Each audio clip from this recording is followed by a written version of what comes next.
আসন্ন এডিসি নির্বাচনের প্রাক্কালে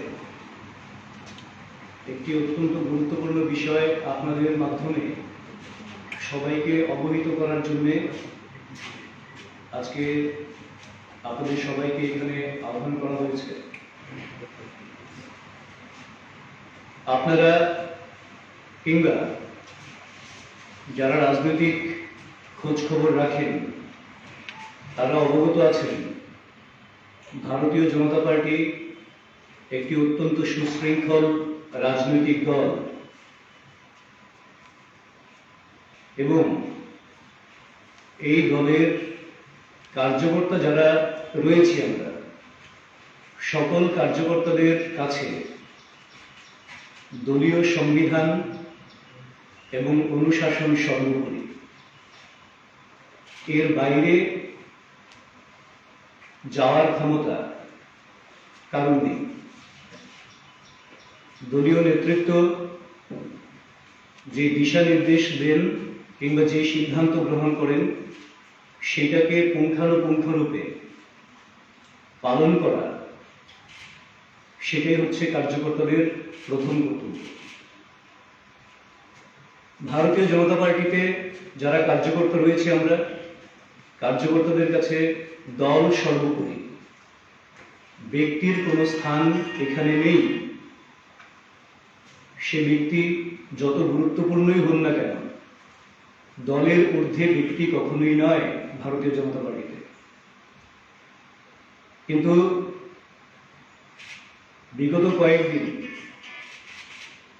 এডিসি নির্বাচন ঘোষণার পর থেকে আমরা লক্ষ্য করেছি, ভারতীয় জনতা পার্টি ত্রিপুরা প্রদেশ লক্ষ্য করেছি, কোথাও কোথাও কয়েকজন কার্যকর্তা দলীয় অনুশাসনের বাইরে গিয়ে, দলীয় সিদ্ধান্তের বাইরে গিয়ে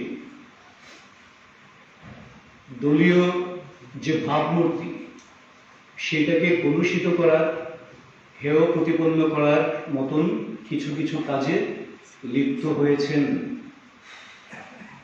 তার জন্য ভারতীয় জনতা পার্টি ত্রিপুরা প্রদেশ যেহেতু একটা সুশৃঙ্খল দল, অনুশাসন সর্বোপরি এবং দল সর্বোপরি, ব্যক্তির কোনো স্থান নেই, কাজেই ভারতীয় জনতা পার্টি ত্রিপুরা প্রদেশ সেই সমস্ত ব্যক্তিদের যারা এই ধরনের কাজে লিপ্ত হয়েছেন তাদেরকে 6 বছরের জন্য, আজকের দিন থেকে 6 বছরের জন্য দল থেকে তাদেরকে বহিষ্কার করেছেন। আমি তাদের নাম বলছি। মঙ্গল সিং কলুই, জনজাতি মোর্চার সদস্য অম্পিনগরের। ভূমিকানন্দ রিয়াং, মঙ্গল সিং কলুই, অম্পিনগরের জনজাতি মোর্চা সদস্য। 2 ভূমিকানন্দ রিয়াং, রাইমা ভ্যালি মণ্ডলের মণ্ডল সভাপতি। 3 বিকাশ চাকমা, ধলাই জেলার সহ সভাপতি। 4 ডিকে কুমার রিয়াং, পেচারথল মণ্ডলের সাধারণ সম্পাদক। 5 রতনজয় ত্রিপুরা, ছামুলু মণ্ডলের মণ্ডল সদস্য।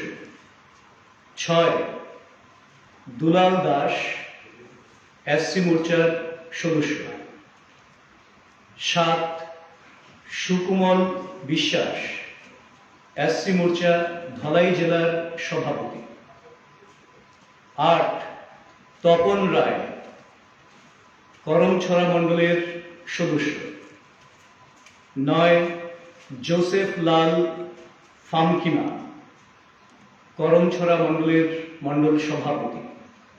10 সুকুমতি দেববর্মা, কৃষ্ণপুর মণ্ডলের মহিলা মোর্চার সাধারণ সম্পাদিকা। 11 ব্রজেন্দ্র দেববর্মা, আমবাসা মণ্ডলের শক্তি কেন্দ্র ইনচার্জ। এই 11 জনকে আজকের দিন থেকে আগামী 6 বছরের জন্য ভারতীয় জনতা পার্টির ত্রিপুরা প্রদেশ থেকে বহিষ্কার করা হয়েছে। মূলত তাদের বিরুদ্ধে কি এলিগেশন রয়েছে? তাদের বিরুদ্ধে দল বিরোধী বিভিন্ন রকম কার্যকলাপের বিষয় রয়েছে। কেউ যেমন দলের ভাবমূর্তি নষ্ট করার জন্যে অপপ্রচার করছেন, কেউ নির্দল হয়ে কন্টেস্ট করার জন্যে অবতীর্ণ আছেন, কেউ আবার নির্দল প্রার্থীর প্রপোজাল হয়েছেন, ইত্যাদি বিভিন্ন রকম। মানে দলীয় নির্দেশ যেগুলি ছিল যা যা করা যাবে না সেইগুলিকে লঙ্ঘন করেছেন ওনারা, তার জন্য ওনাদেরকে বহিষ্কার করা হয়েছে। এডিসি নির্বাচনের আগে এই ধরনের একটা ড্যামেজ কন্ট্রোল কি করে করবে? আপনাদের কাছে এটা ড্যামেজ মনে হতে পারে, কিন্তু আমাদের কাছে এটাই ড্যামেজ কন্ট্রোল। আমাদের কাছে দল সর্বোপরি, দলের সিদ্ধান্ত সর্বোপরি। কাজেই দলের বাইরে কারোর যাওয়ার কোনো ক্ষমতা নেই, এখতিয়ার নেই। আমাদের রাজনীতি একটা বিষয়, কিন্তু রাজনীতিটা আমাদের কাছে মুখ্য বিষয় না, জয় পরাজয়টা মুখ্য বিষয় না। ভারতীয় জনতা পার্টি যে ভাবধারায় কাজ করে অন্য রাজনৈতিক দল থেকে সেটা ভিন্ন। আমরা সমাজ পরিবর্তন চাই, সমাজ পরিবর্তনের মাধ্যমে ক্ষমতার পরিবর্তন চাই। তো আমাদের দলের মধ্যে যদি কেউ এই ধরনের দল বিরোধী কাজকলাপে যদি সামিল হয়, তাহলে আমাদের কাছে তার মানে রূঢ় পদক্ষেপ নেওয়া ছাড়া আর কোনো বিষয় থাকে না। এডিসি নির্বাচন একেবারেই দৌড়গোড়ায় চলে এসেছে। এই মুহূর্তে এরকম একটা ডিসিশন কোথাও না কোথাও কোনো প্রভাব পড়বে মনে করছেন? প্রভাব তো পড়বে না আমরা জানি, কারণ দলীয়ভাবে দল নির্বাচনে অবতীর্ণ হচ্ছে। কোনো ব্যক্তি এখানে ইনএভিটেবল না ভারতীয় জনতা পার্টিতে। আমি একটু আগেই শুরুতেই বলেছি যে কোনো ব্যক্তি সে যত ক্ষমতাশালী মনে করুক না কেন, সে আবশ্যক না। দলটা আবশ্যক, দলের শক্তিটা আবশ্যক এবং দলীয় অনুশাসনটা আবশ্যক। আপনাদের এই লিস্টে দেখা যাচ্ছে যে রাজ্য নেতৃত্ব কেউ নেই, হ্যাঁ? তো আপনারা কি মনে করছেন যে এই মানে উপরের কোনো নেতৃত্ব বা কোথাও কারোর কোনো হাত থাকতে পারে? নিশ্চয়ই না, একেবারেই না। আজকে আমরা মঙ্গল চৌমুখচা 5 জন নিজেরাই ইস্তফা দিয়েছিল। ওরা বলছে যে পাঠিয়ে দিয়েছে মঙ্গল সভাপতি, ওনার কাছে পাঠিয়ে দেওয়া হয়েছে। আমবাসা মন্ডলের চৌমুখচা 5 জন আজকে ইস্তফা দিয়েছিল। আপনাদের কোনো সমস্যা আছে? আমাদের পরবর্তী বিষয়টা আমি আমাদের রাজ্যের মাননীয় সাধারণ সম্পাদক টিঙ্কু রায় মহোদয় আছেন, তিনি যুব মোর্চারও রাজ্য প্রভারী। তো টিঙ্কু রায়, দেখুন, এখন আমার কাছে এই মুহূর্তে সেটা সঠিক তথ্য নেই কেন তারা রিজাইন করেছে। তো আপনারা জানেন যে এডিসি যে নির্বাচন, এটা লোকাল বডি নির্বাচন। তো সাধারণত অ্যালায়েন্স হলে পরে একটু মতামত থাকতেই পারে, যারা নিচে যারা কার্যকর্তারা থাকে তার জন্য হয়তো সেখানে কোনো বিষয় রয়েছে, সেগুলো আমরা খবর নেব। কিন্তু আমাদের যিনি মুখ্য প্রবক্তা তিনি বলেছেন যে আমাদের দল সর্বোপরি, আর এটা সর্বভারতীয় ক্ষেত্রে। আপনারা জানেন, আপনারা সবাই অনেক অভিজ্ঞতা সম্পন্ন যে ভারতবর্ষে এরকম অনেক জায়গায় হয়েছে যে আমাদের সর্বভারতীয় বড় বড় নেতারা, শঙ্কর সিং ভাগেলা যিনি একসময় অনেক এমএলএ ওনার সঙ্গে ছিল, ওনাকেও কিন্তু দল বহিষ্কার করেছে, সেখানে ভারতীয় জনতা পার্টি ক্ষমতায় এসেছে। তো নির্বাচনে হার জিত সেটা আলাদা বিষয়, কিন্তু দল তার যে ডিসিপ্লিনিং সেখান থেকে কোনো অবস্থাতেই এক চুলো সরবে না।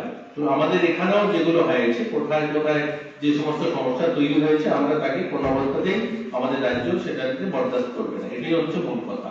দলের বিরুদ্ধে নানা ক্ষোভের কারণে বা যে কারণেই হোক, যারা এখন পর্যন্ত কতজন এরকম মানে বিজেপি কর্মী বা নেতা বা মাঝারি নেতা তারা মানে যুদ্ধ হয়ে জমা দিয়েছে বা কতজনকে প্রত্যাহার করানো হয়েছে, টোটাল সংখ্যাটা কত?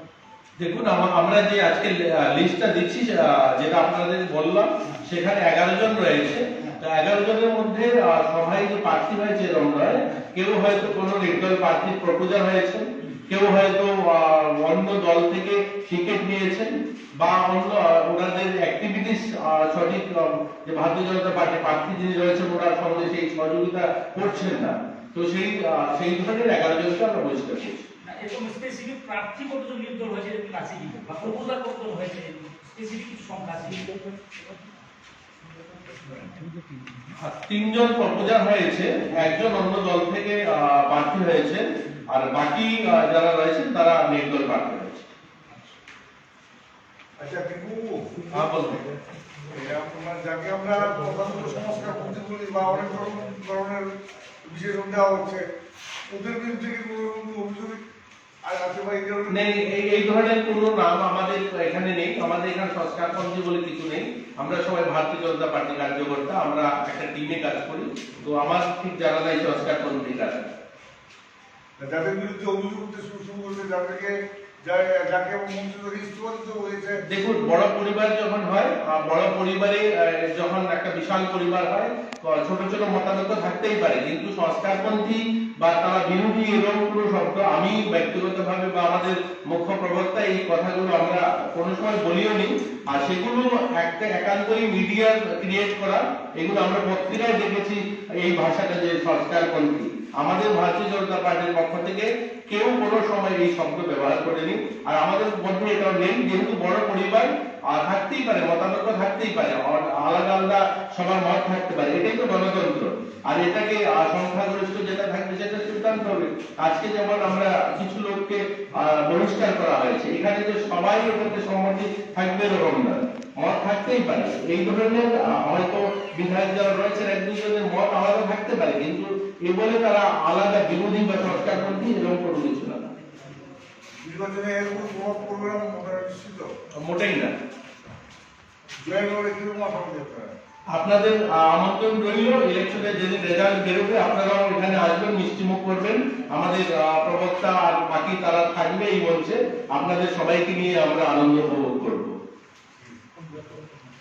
আচ্ছা, বাগমাতের জগন্নাথী মূর্তিয়ার যে প্রেসিডেন্ট ওই দিন ত্রিপুরা মাতাতে যোগ দিয়েছিল, এই ব্যাপারে ওনাকে কি বহিষ্কার করা হয়েছে বা এই ধরনের খবর? আমাদের এখানে যারা যারা অন্য দলে গিয়েছেন, আর নিশ্চয়ই যদি গিয়ে থাকেন বহিষ্কার করা হয়েছে, আমি ঠিক জানি না, দলজাতি মোর্চা বলতে পারবে, কিন্তু এই ধরনের কোনো ইয়ে নেই। যারা যারা অন্য দলের সঙ্গে সামিল রয়েছে তাদেরকে আজকে বহিষ্কার করা হয়েছে। আমার লাস্ট কোশ্চেন, প্রার্থী ডিক্লারেশন হওয়ার পর যৌথভাবে বিজেপি এবং আইপিপি প্রার্থী প্রেসক্রিপশন ঘোষণার পর থেকে রেবতী মৌখিকগুলোকে আমরা দেখতে পাচ্ছি না। ওনার কয়েকটা মিটিং দিল্লিতে রয়েছে, সেই মিটিং এর কারণে দিল্লি গিয়েছে। আপনারা ইতিমধ্যে দেখবেন আমাদের ইলেকশন ক্যাম্পেইনিং এ উনিও থাকবেন।